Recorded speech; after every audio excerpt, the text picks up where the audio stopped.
Hey everybody, I'm back. So let me explain.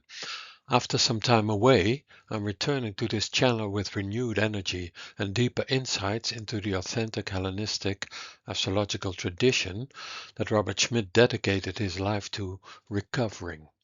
I want to express my profound gratitude for something that has transformed my work over the past 2 years, because I had the privilege of becoming part of the inner circle of Project Hindsight. Through the generosity of Katie Hickson, who is the custodian of Bob Schmidt's archive, I've been granted access to a wealth of, as yet, unpublished materials, seminar transcripts, research notes, work sessions that never made it into the published material before. This access has been invaluable. It's allowing me to see more clearly how the pieces of the overall system Robert Schmidt envisioned fit together and the philosophical and foundational principles that make sense of it all. Each new seminar and work session reveals another layer of Schmidt's meticulous reconstruction work and his philosophical prowess in finding clues to unsolved mysteries in Hellenistic astrology, and I'm very excited to share these insights with you in my own ongoing study of this material. What you'll find in this channel going forward is a continuation of that work, teaching Hellenistic astrology as Schmidt restored it and taught it with the philological precision and philosophical depth that characterized his approach, as you perhaps all know. No modern overlays, no shortcuts, just the authentic Greek techniques as they emerge from the source texts as translated and interpreted by Robert Schmidt. This really helps a lot in getting the overall system that he envisioned come together more and more, even though it is not yet complete, as he sadly passed away before he could finish his basic course on this material. So let's get to work, and I will simply start at the bottom, delving into the logic of the ancients and how this was expressed in their astrology. So have a look. So let's start with an experience I had in 2017. We were having a holiday in the UK and we visited Cambridge, and I was much pleased to find this bookshop. And I spent a very pleasant time there, going through their extensive philosophical section, especially the section on Plato, of course. But I walked out also with this very intriguing book that I would recommend to everybody who is interested in Plato's cosmology, especially as announced in the Timaeus and described in the dialogue, the Timaeus. Uh, and when you're familiar with Robert Schmidt's work, it is very obvious that he had a long-standing love for the Platonic undercurrent in Greek Hellenistic astrology. So this title, Plato's Cosmology and its Ethical Dimensions, really struck me as an interesting investigation of the Timaeus, the dialogue where Plato introduced his cosmology. And as Schmidt often said, this dialogue, the Timaeus, fascinated all later Platonic philosophers and most probably the astrologers as well, who were of a strong Platonic bent, as we will see. And me buying it was well worth it because it's a wonderful and comprehensive study that helps understand both Plato and the terminology Schmidt used all the time in his talks, and this terminology is rampant in this book. So yeah, it's a very interesting book, and I highly recommend it to anyone interested in the Platonic ideas about the how and why of all the intriguing Greek Hellenistic astrological principles associated with this terminology. That was, of course, the major opus of Robert Schmidt, because he used that terminology many times and also used it to explore in depth the principles that were talked about in the Greek Hellenistic texts. So yeah, that's very interesting, and again, it gave me purchase on what's going on in the realm of necessity, because that's always a very interesting item in all sorts of philosophy. So the realm of necessity, also on virtue, and how Plato gave Schmidt some idea of how the fortune level operates in our lives, which we will study and investigate in this tier. So yeah, so the question that this book asks us readers and also the Timaeus is this: what kind of universe do we live in? How can we coherently explain a world where there is room for both beauty and ugliness, of good and evil? And in what way do these factors interact? And to what extent do they affect our own lives? Well, the Timaeus utilizes a rich conceptual apparatus anchored in the notions of what we would now call intelligent design and recalcitrant necessity to make sense of these ideas. Again, there's the word necessity, which is of course a very loaded fate word. Well, the leading image of the Timaeus employs for this purpose that of an intelligent craftsman, which is called the demiurge, a term that you most probably are familiar with, and that demiurge is coping with difficult materials, which is the material of the world around us. And Schmidt said in Phase Watch, page 2026, in volume 2, he said the following: the function of indeterminism, or the element of chance in the universe, is a theme which runs through from antiquity to modern times. The most common recurring terms indicating different aspects of the element of chance are fortune, fate, and chance itself, although other terms such as necessity, destiny, providence, predestination, virtue, luck, etc. also enter into the discussion. Now, I talked about fate in other videos, and I even did a special ultimate video on fate principles, so I won't repeat all that here, but it will surface now and then in this course, in this tier. And in this first video I introduced the concepts that are in the background of all that we will be investigating and talking about. Okay, so here goes, and enjoy. So let's have a brief look at the cosmos as explained in the Timaeus. The cosmos as a living animal with body and soul joined by the creator, the demiurge. So let's have a closer look. Now, in another video that I did on Acuta's Nightlight webinar, in a webinar that I presented there, I used this image of trying to get to grips with what's going on with all this material. So it's actually pretty simple. Suppose you have an idea: I'm going to build a bike. That doesn't mean that by simply having that idea that the bike is suddenly there. It doesn't appear ex nihilo, so to speak.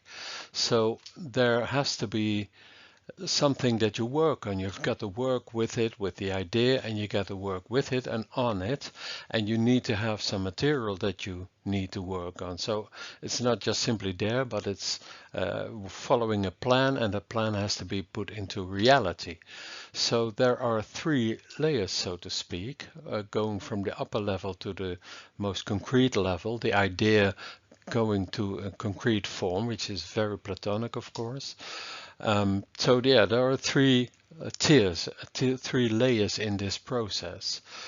And that's the reason, the downward path, that's the reason why I always use this staircase as a background in this principle, trying to explain what's happening. It's the path downward. It's going from ideas that are always young and fresh and always available to something concrete and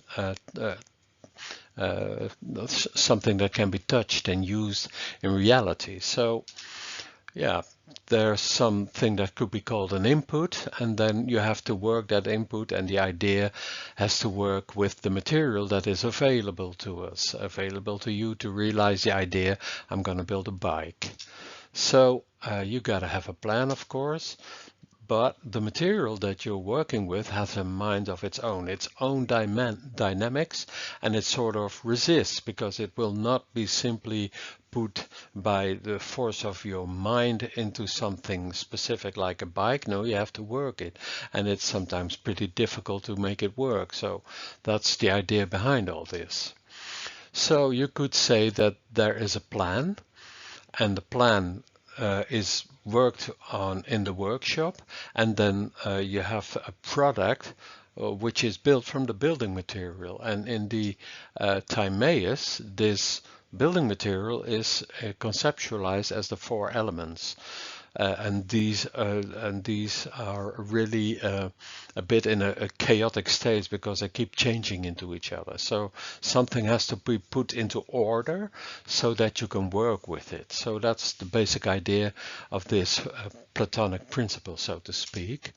So yeah, there you have this imagery. There is a creator that has a plan, and then there's the workshop having the several planets, of course, the spheres of the planets, and then at the bottom you have the earthly realm. So, well, Gabriela Caron talks about this also in a sense. She says the leading image that Timaeus employs is that of an intelligent craftsman or demiurge coping with difficult materials. Well, that's what I just said. The difficult materials is the stuff of the earth, right?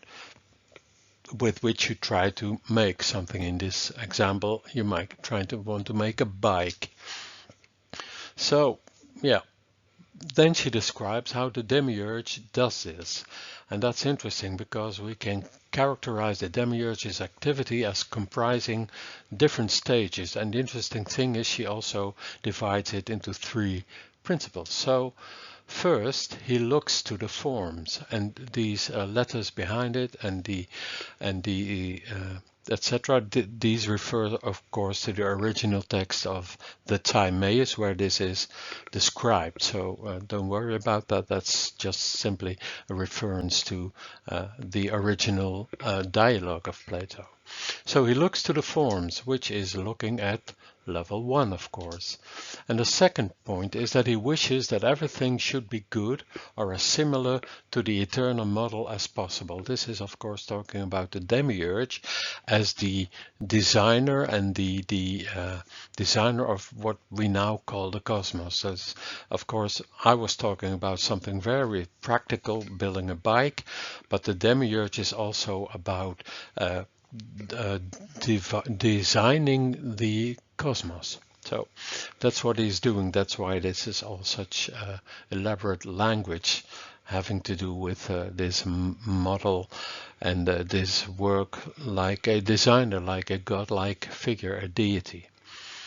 So he wishes that everything should be good or as similar to the eternal model as possible. And the eternal models are of course, the forms that Plato talks about, the archetypes. That's my word for it, because archetypes, I believe, is never used in Platonic philosophy.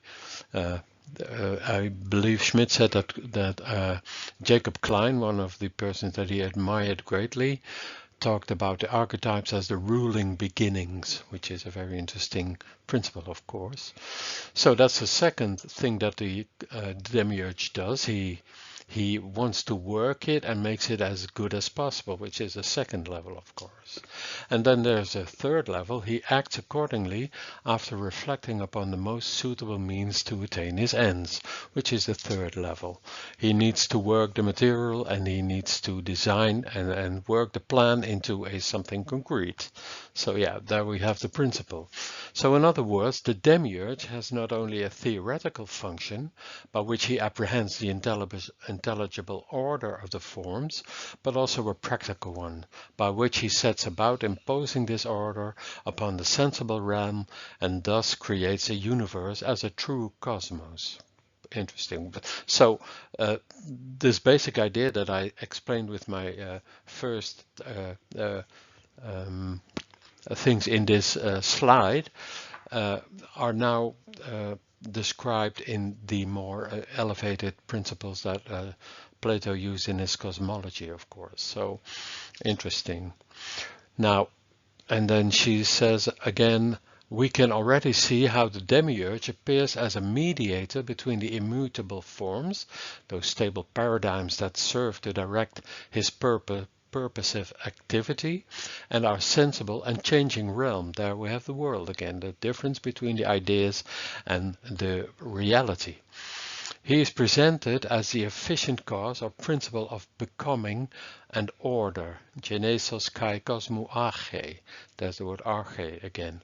That organizes the sensible world by imposing on it regularity and structure according to the model that it contemplates.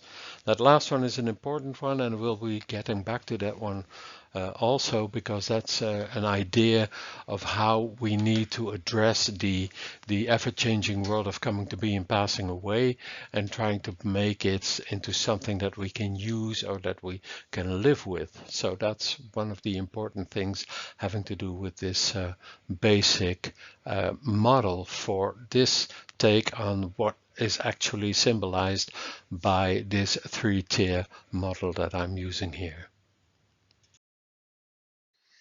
So in understanding Greek Hellenistic astrology, we must understand that it's applied Platonic metaphysics. So we need to understand the metaphysics of the principles that Plato brought forward. So the one, the nous, psyche, soul, and physis. Again, using the Timaeus, which is of course not addressing natal charts, but has to do with the complete principle of how the cosmos came to be. There's also a three-tier level, a level in three tiers. The path downward is in three stages. So the first highest principle is of course God, light, the universe, how it's addressed in the Timaeus. At the second level we have the cosmos, which is created by the demiurge, working with the material of the earth, of course, which is represented by the four elements. And you could say that earth is the realm of where man resides, the human beings, of course, where we live, and everyday life is going on there. So in general, there is a plan, which is God, the highest principle. The contractor is the demiurge that tries to work with the plan and make it into an end product. And the end product is the world. This is, of course, a very succinct recapitulation of everything that's addressed in the Timaeus. So I strongly advise you to, in a certain moment, enable yourself to read the Timaeus, which is a very interesting one, or perhaps buy the book that I talked about by Caron, which is only a small part of it has to do with the Timaeus itself, but it places the Timaeus in the order of that is, I believe, the late period of Plato, which is, let's say, neighbored by two other dialogues of Plato. The first one is, I believe, the Republic, and the last one is the Laws, if I'm not mistaken. So yeah, you can use that as your reference if you'd like to delve deeper into the philosophical principles underlying Hellenistic astrology. Now, Robert Schmidt had an interesting take on this. He talked about the second level as the possibility and the product as the probability, because the possibility, when we associate that with the natal chart, then that's a sort of a promise. So that's sort of a possibility of things that can be developed, can be put into action when you are the owner of that chart. But as we know, the world works against or with you on several things that you want to realize in your life. And then Schmidt talks about probability, and that's an interesting take on this. So to summarize here, we have the general idea of this path downward from building plan, which is associated with pronoia, which astrologically is represented by the zodiac and the planets as the deities, via the workshop. The principle there, the fate principle, is Heimarmene, which is, of course, the natal promise. What is your due? And with that, we work with the plan and the principles that are downloaded into our natal chart.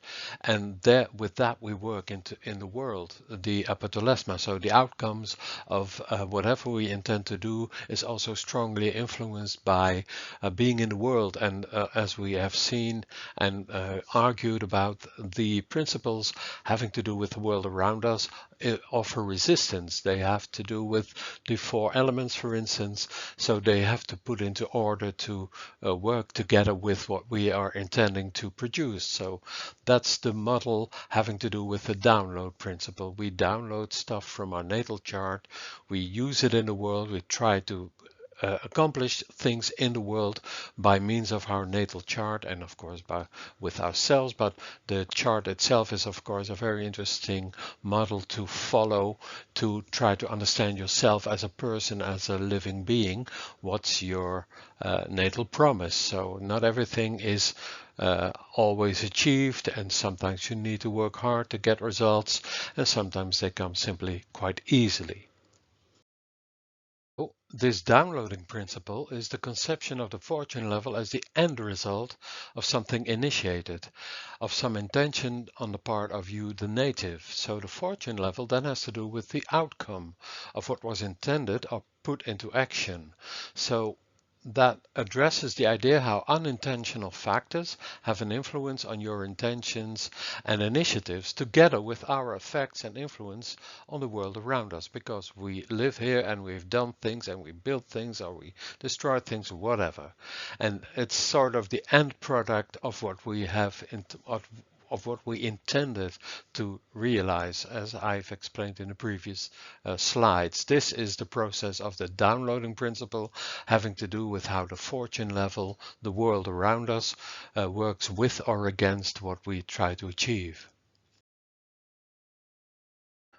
So in a sense, you could say that there are, let's say, I'm just proposing this as a working hypothesis. There are actually two charts in our lives, which is of course the natal chart, which you see for Frida Kahlo here on the left of this slide, and then we have the fortune places, which might suggest something to do with the outcome.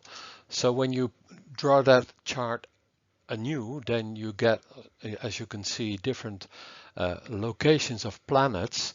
So that might introduce something very interesting. And of course, then the question is, the natal chart offers a possibility, and the fortune places have to do with probability.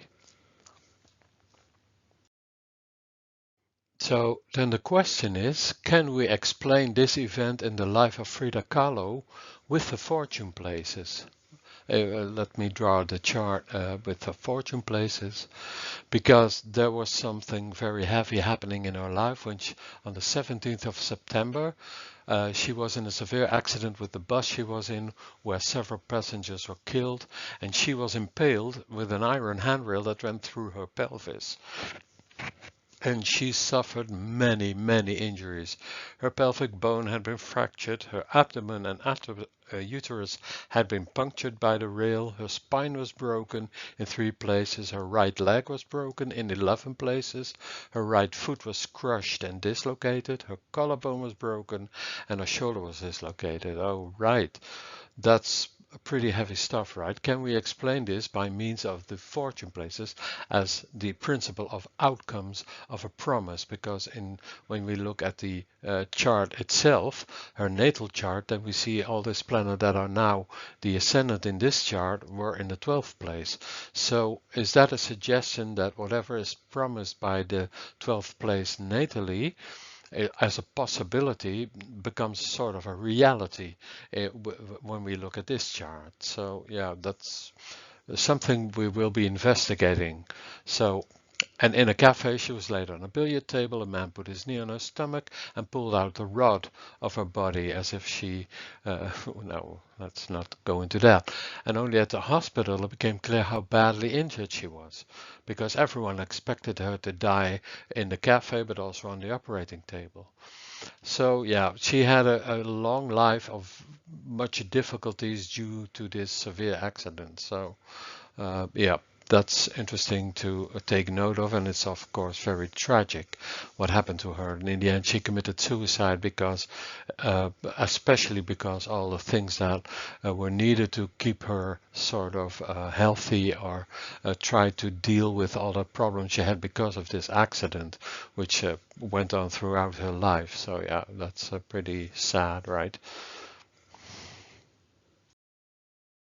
So to counter the idea of a lot of people that astrology is a pseudoscience, that's not correct. It is a form of applied Platonic metaphysics.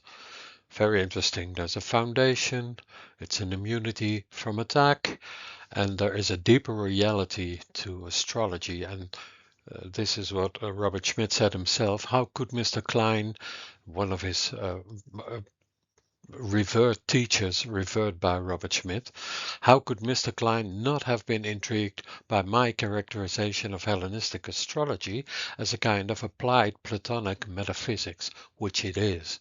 That's very interesting. And that's a foundation for understanding a lot of things going on in Hellenistic astrology.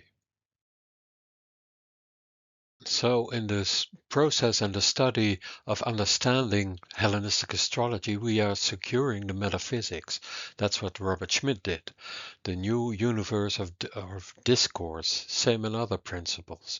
Form-matter distinction, oikeiosis, the relationship, logos and phasis, the communication of the cosmos to us as human beings. So, this is what Schmidt said. The goal is not we do not just predict data, we interpret the speech of the heavens.